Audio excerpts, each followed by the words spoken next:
Howdy folks, Chuck here, Why Not Wander. Out in the motorhome today doing a couple chores. I thought maybe I'd just toss a couple comments on here. A couple notes about RVing, winterizing. We're storing our RV most of this winter. Our plan is to use it at least a little bit every month. Sadly, we already missed November. But doing a couple things out here today, and just thought I would make mention of a couple things that have come up. I thought we'd taken out everything from the refrigerator, the freezer. Today I opened the cupboard down here, found out we had left a couple bottles of water in there. One of them froze up and broke. It was on the top shelf here, and it was just damp, almost like a thin layer of ice. So I got the fan in here now. It's feeling dry. I'll move it down to the lower level if the cord will reach.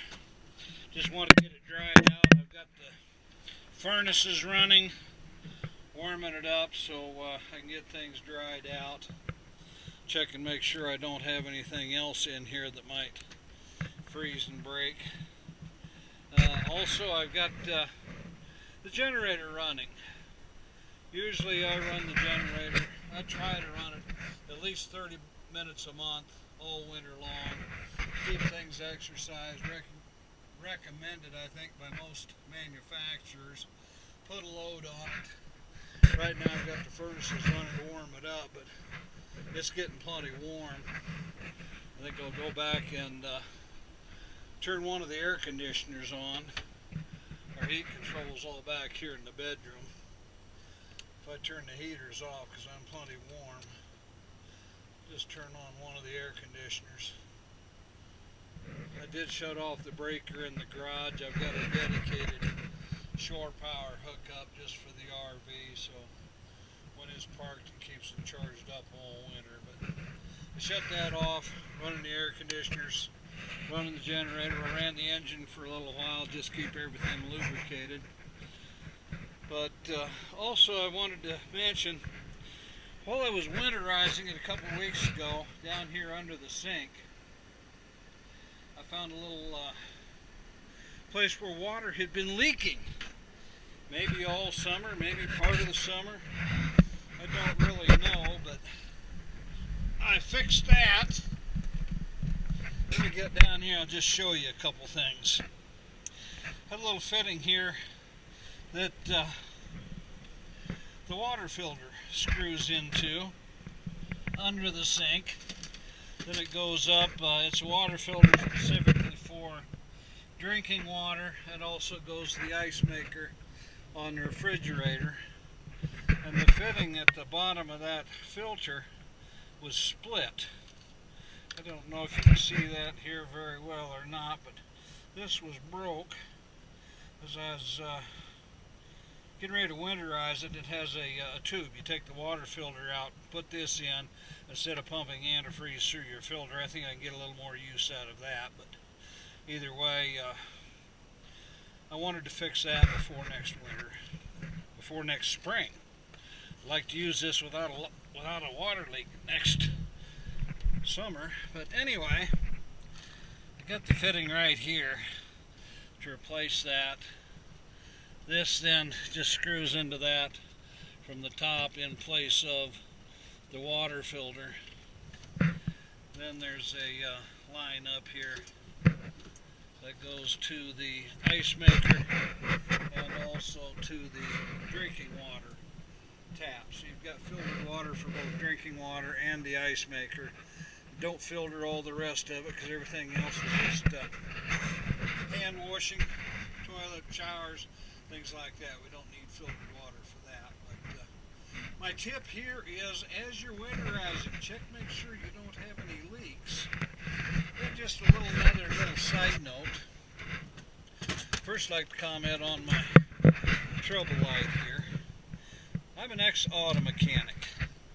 I've gone through a lot of trouble lights, a lot of trouble light bulbs, and I was always burning my arms on the light bulbs on a 100 watt or 75 watt trouble light bulb. So last time I burnt one out, I went to Menards. This is a 100 watt LED light. Try not to blind you with it here, but that thing is cool enough. I mean, it's warm. I can touch it.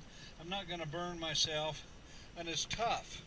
The guy at Menards did a demonstration for me. He took that bulb out of the lamp socket. He was showing me how cool it was. Threw it on the floor and kicked it against the wall. Picked it up, plugged it in, didn't break, still worked. That was enough to convince me. Now, for the 100-watt bulb, it was almost $9, but I figure that's going to last me as long as 10 or 20 regular bulbs. It cost about $2 a piece, or $2.50 for a rough service bulb.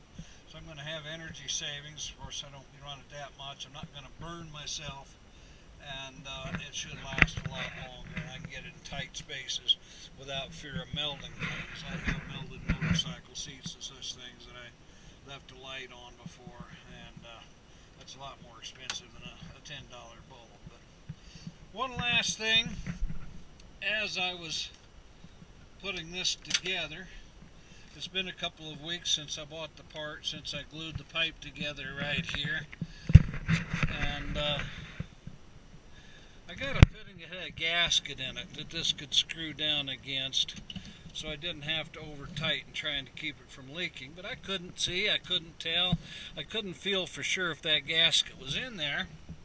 So my next tip, rather than go inside, I thought about, well, I go get a mirror and I can look down in there and see, but I had my iPhone in my pocket.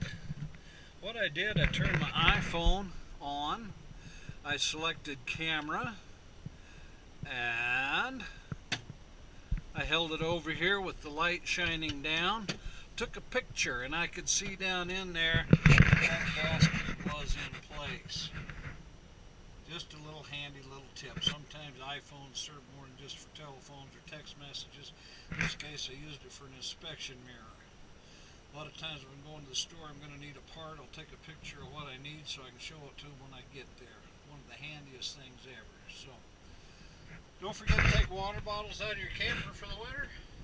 Run your engine, your generator, your furnace, and your air conditioners once a month just to keep everything lubricated up and working. If the water leaks when you winterize, use your iPhone to inspect stuff. LED bulbs keep from burning your arms or melting things when you're working on things. So, a short video today. Thanks for watching. If you like our videos, please subscribe. Click like. So, have a great day. Thanks again. Please subscribe to our channel. This is Chuck. Why Not Wander.